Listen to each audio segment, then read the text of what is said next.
வணக்கம். ஒரு காணொளி பார்த்தேன் தோழர்களே. கொஞ்சம் அதிர்ச்சியோடு, கொஞ்சம் கவலையோடு, கொஞ்சம் விசனத்தோடு, கொஞ்சம் அக்கறையோடு, கொஞ்சம் பரிதவிப்போடு, கொஞ்சம் பதைபதைப்போடு, இப்படியாக கலவையாக அந்த காணொளியை பார்த்தேன்.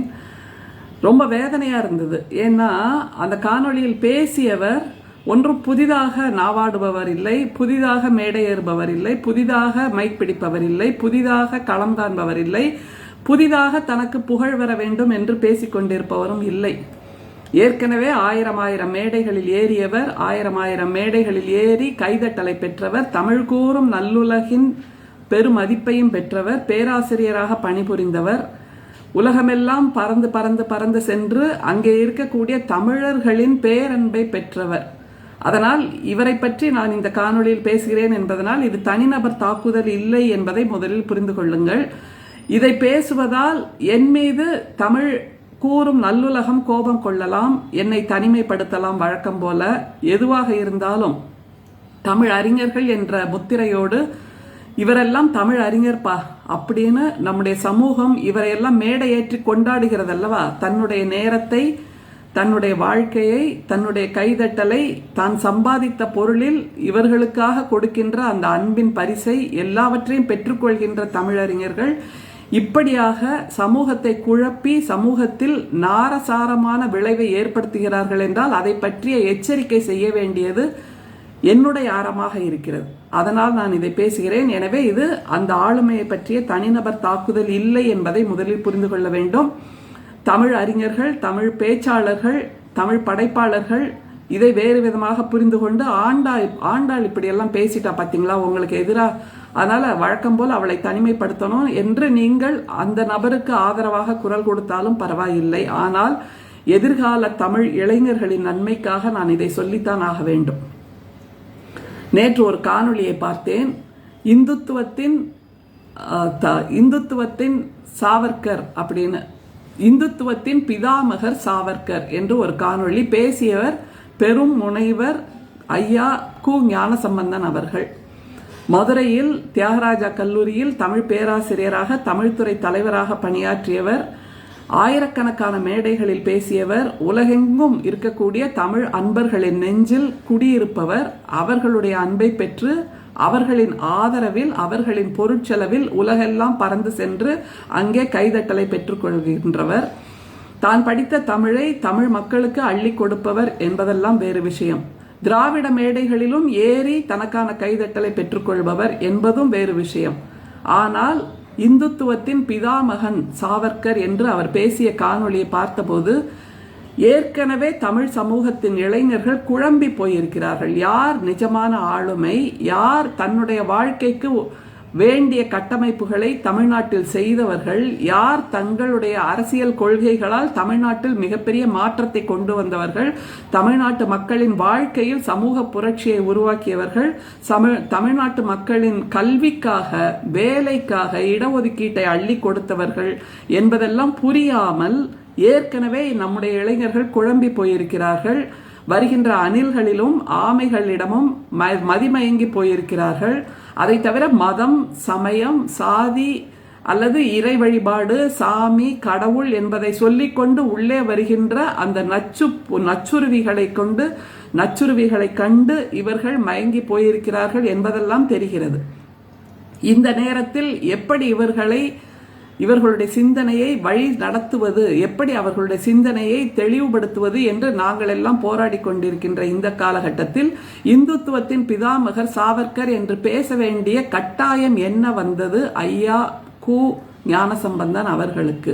இது நாள் வரைக்கும் அவர் பெற்ற பெயர், புகழ், சம்பாதித்த செல்வம் இதெல்லாம் போதாதா?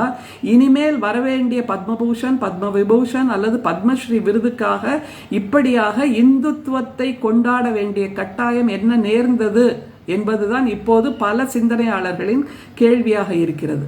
இந்துத்துவா என்பது என்ன என்று அவருக்கு தெரியுமா? அவர் விதந்தோத்துகின்ற சாவர்கர் என்பவர் அவருடைய நூலில் தெளிவாக கொடுத்திருக்கிறார். இந்தியா என்பது இந்துக்களின் நாடு. இந்துக்கள் என்று அவர்கள் சொல்பவர்கள் இடைசாதி இந்துக்கள் அல்ல, பார்ப்பனர்கள் மட்டும்தான். அவர் தெளிவாக சொல்லுகிறார் தன்னுடைய நூலில். நல்வாய்ப்பாக ஆங்கிலேயன் நமக்கு இந்து என்ற வார்த்தையை கொடுத்திருக்கிறான். அந்த வார்த்தையை வைத்து நாம் இடைசாதி இந்துக்களை அடிமைப்படுத்த வேண்டும். அதை தவிர சிறுபான்மையினரை இந்தியாவிலிருந்து அகற்ற வேண்டும். அப்படியே சிறுபான்மையினர், இஸ்லாமிய சகோதரர்கள், கிறிஸ்தவ சகோதரர்கள், ஜைனர்கள் இவர்கள் எல்லோரும் இந்தியாவில் வாழ விரும்பினால், சீக்கியர்கள் இவர்களும் இந்தியாவில் வாழ விரும்பினால், பார்ப்பனிய கொள்கைகளுக்கு அடிமுரடி இருந்தால், அவர்கள் பார்ப்பனிய கொள்கைகளுக்கு உடன்பட்டு இருந்தால் நீங்கள் வாழலாம். உங்களுடைய தனித்துவமான கொள்கைகளை, உங்களுடைய தனித்துவமான அறங்களை நீங்கள் பின்பற்றக்கூடாது என்று சொல்பவர் சாவர்கர். அதை தவிர மிக முக்கியமான ஒரு கருதுகோள் என்னவென்றால், அவர் சொல்லி இருக்கிறார் 1960களிலேயே தமிழ்நாடு என்று ஒன்று இருக்கிறது, திமுக என்று ஒன்று இருக்கிறது, தந்தை பெரியார் என்று ஒன்று, கூடுதலாக திருக்குறள், இது அத்தனையும் இருப்பதால் தான் தமிழ்நாட்டினர் இவ்வளவு துணிச்சலாக நிமிர்ந்து நிற்கிறார்கள். இது எல்லா அடையாளங்களையும் அழித்தொழிக்க வேண்டும் என்று சொன்னவர் சாவர்கர். அதை தவிர இந்துத்துவா என்பது என்ன? அது ஒரு மிகப்பெரிய மதமா, கொள்கையா? அது ஒரு அழிவு சக்தி இல்லையா? இந்துத்துவா என்பது மதம் சார்ந்தது, மனிதம் சார்ந்ததல்ல. இந்துத்துவா என்பது அடிமைத்தனம் சார்ந்தது. அது எல்லோருக்கும் சமமான ஒரு வாழ்க்கையை கொண்டு வருவது அல்ல. பிறப்பொக்கும் எல்லா உயிர்க்கும் என்பது தமிழ்நாட்டின் கொள்கை, திராவிடத்தின் கொள்கை. பிறப்பொக்காது எல்லா உயிரும் என்பது அவர்களுடைய கொள்கை. பிறப்பொக்கும் எல்லா உயிர்க்கும் என்பது வள்ளுவம் நமக்கு கொடுத்த பொதுமறை. ஆனால் அவர்களுடையது நால் வர்ணம். நாம் இடைசாதி இந்துக்கள், பிற்படுத்தப்பட்டவர்கள், மிகவும் பிற்படுத்தப்பட்டவர்கள், பழங்குடியின மக்கள், பெண்கள், இவர்களுக்கான முன்னெடுப்பை நம்முடைய தமிழ்நாடு செய்து கொண்டிருக்கிறது காலம் காலமாக. அவர்கள் எப்போதும் பார்ப்பனியத்துக்கு அடிவரடி கொண்டிருக்கிறார்கள். அவர்களைத்தான் சாவர்கர் கொண்டாடி கொண்டிருக்கிறார். அதை தவிர சாவர்கரை மிகப்பெரிய சுதந்திர போராட்ட வீரர் என்று வேறு முனைவர் ஞானசம்பந்தன் சொல்கிறார். இன்னும் ஒன்றுதான் ஐயா ஞானசம்பந்தன் சொல்லவில்லை. என்னவென்றால், கோட்சே, நாத்துராம் கோட்சே தான் இந்தியாவின் தந்தை, இந்திய சுதந்திர போராட்டத்தின் தந்தை. மகாத்மா காந்தி இல்லை என்கின்ற அந்த அடுத்த காணொளியை அவர் நிச்சயமாக சொல்லக்கூடும். யாருடைய தூண்டுதலில், யாருடைய வார்த்தைகளை கேட்டு இந்துத்துவத்தின் பிதாமகர் சாவர்கர் என்று இவர் புகழ்ந்தேத்தி கொண்டிருக்கிறார் என்று புரியவில்லை. சாவர்கர் என்பவர் எப்படிப்பட்ட அழிவு சக்தி என்பதை எல்லா சிந்தனையாளர்களும் புரிந்து வைத்திருக்கிறார்கள். இவர் அதை சிந்திக்க மறுக்கிறார் அல்லது சிந்திக்க தவறி இருக்கிறார் என்றால் எதற்காக என்கின்ற ஒற்றை கேள்வி வருகிறது. இனிமேல் என்ன புதிதாக இவர்களை பேசி, இந்த மாதிரியான அழிவு சக்திகளை பேசி உங்களுக்கு புகழும் பெருமையும் விருதுகளும் வரப்போகிறது என்கின்ற நம்பிக்கையில் நீங்கள் இந்த ஆணித்தரமான ஒரு காணொளியை வெளியிட்டிருக்கிறீர்கள் என்பதுதான் எங்களுடைய கேள்வியாக இருக்கிறது. மிகவும் வருத்தமாக இருக்கிறது.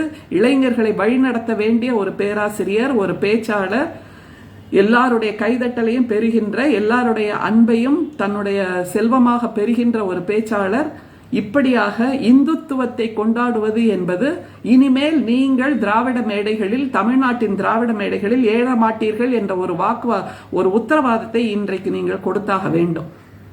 அதை தவிர இந்துத்துவத்தை எப்படிப்பட்ட அழிவு சக்தி என்று மேலை நாடுகள் இப்போது உணர்ந்து கொள்ள ஆரம்பித்திருக்கின்றன.